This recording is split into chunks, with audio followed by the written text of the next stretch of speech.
guys, ito na Pisonet Fabricate by Sestrish. Yung tinatawag nating server type number 1 PC. Ito yung last session kung kailan tayo, kung ilan natira bago tayo mag logout. Shutdown timer, kapag hindi siya ginamit ng player o walang umupong player, automatic siya magsha-shutdown. So safe yung computer natin, hindi laspag sa araw-araw na paggamit. Testing natin siya paano siya bubukas kapag binuksan, ay pag nilagyan ng piso.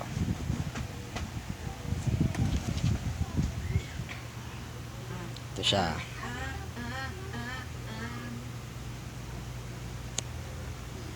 Lugan natin siya.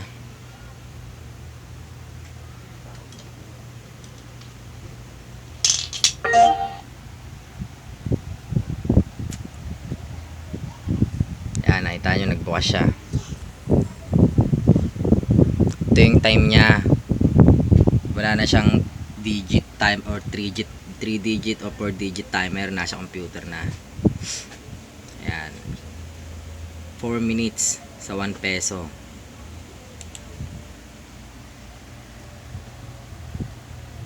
Ayan siya.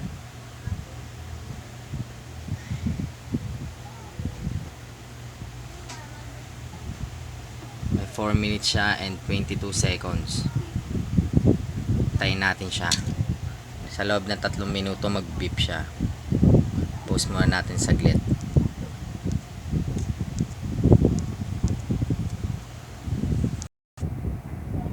Okay, balik ulit tayo. 3 minutes 10 seconds left.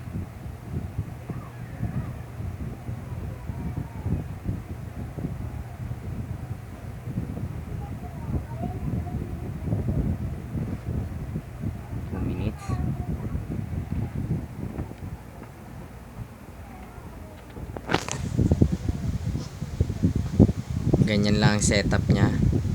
Hindi mo na siya kailangan ng timer kahit ano pa. Ang kailangan mo lang 1 peso coin slot.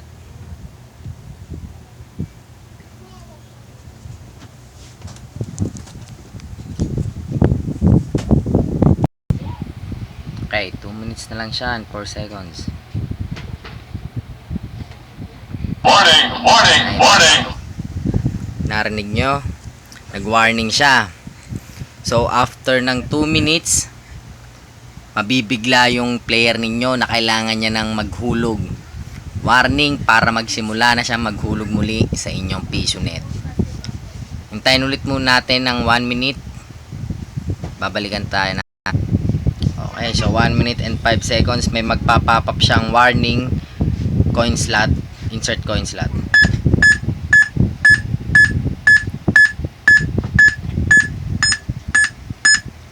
At automatic niyan, yung keyboard niyan hindi maigagalaw.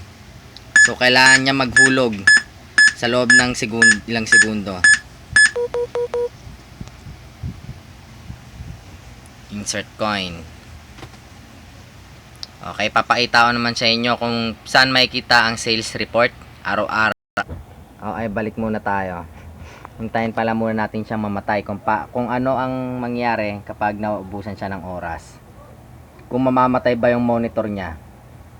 Actually, hindi siya mamamatay. Parang katulad sa server type, may logo na ibang nalalabas, ibang wallpaper. A user has logged out. Yan. So, balik na naman siya dyan. So, kailangan na naman natin maghulog ng piso. Asa na ang maiwagang piso natin? So, ito, nakita ko na. Hulog na natin ulit ha.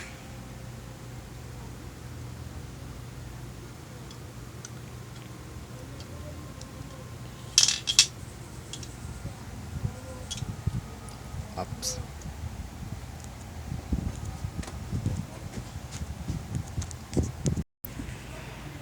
So ayan, natanggal lang siya sa wired. Hulog na natin. balik ulit siya sa 4 minutes and etc seconds. 5 minutes ang sinet ko sa piso. Pakita ko naman sa inyo kung paano siya makikita yung sales report. Go to admin. Okay, dito tayo sa admin mode. Type your username and password. Meron akong sariling default. So, tuturo ko sa inyo yan kapag meron na kayong ganito. So, ito siya. Punta tayo sa settings. Go. Andyan, ayan siya. Ayan ang sales report natin everyday. So, this time, okay, sales report. Ito.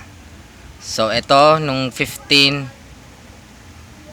na 15 pesos ako. At ngayong araw, nakahulog ako ng 4 pesos. Sumatotal na 19 pesos gross total. Okay. Withdraw natin siya. So kapag magko-coins out na tayo, i-withdraw lang natin siya. Yes. Wala siya, 19. So yung daily sales nawala, na refresh siya at napunta na dito sa coins out natin itong 6/1/2016. Okay. Yan. Yan ang Sestrish Pisonet Box Fabricate Pisonet server type. Thank you.